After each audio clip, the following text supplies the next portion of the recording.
ગાઈડલાઇનમાં આપનું સ્વાગત છે। ઝઘડિયા તાલુકામાં 9મી ઓગસ્ટ વિશ્વ આદિવાસી દિનની ઉજવણી ખૂબ ધામધૂમથી કરવામાં આવી। આ કાર્યક્રમ સંદર્ભે રાજપારડી, ઝઘડિયા તેમજ ઠેર ઠેર નાના મોટા ગ્રામ્ય વિસ્તારોમાં પણ શાનદાર ઢોલ વાજિંત્રો સાથે આદિવાસી નૃત્ય કરી આદિવાસી દિનની ઉજવણી કરવામાં આવી। ઝઘડિયા રાજપારડી ખાતે આવેલી બિરસા મુંડાની પ્રતિમાઓને ફૂલહારથી શણગારવામાં આવી। આ કાર્યક્રમ પ્રસંગે આદિવાસી સમાજના નવયુવાનો, વડીલો તેમજ મહિલાઓ અવનવા વેશભૂષામાં સજ્જ જોવા મળ્યા।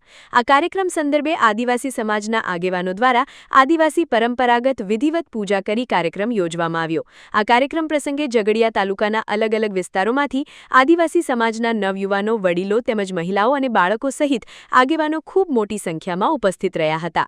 રિપોર્ટર નિમેશ ગોસ્વામી, ઝઘડિયા। જય આદિવાસી, જય જોહાર। મિત્રો, આજે 9 ઓગસ્ટ વિશ્વ આદિવાસી દિવસ નિમિત્તે આજે હું મારા સમાજના આદિવાસી ભાઈ બહેનો, વડીલો, મિત્રોને શુભેચ્છા પાઠવવા માંગુ છું। આદિવાસી સંસ્કૃતિ ફક્ત આદિવાસીઓ પૂરતી નથી અને આ જે પ્રકૃતિ છે એ ફક્ત આદિવાસી પૂરતી નથી। આ પ્રકૃતિ હશે તો જ જીવન છે અને એ જ આ દિવસનો સંદેશો છે અને એટલે જ હું આ માધ્યમથી કહેવા માંગીશ કે સંસ્કૃતિ વિના, પ્રકૃતિ વિના આપણે કશું જ નથી।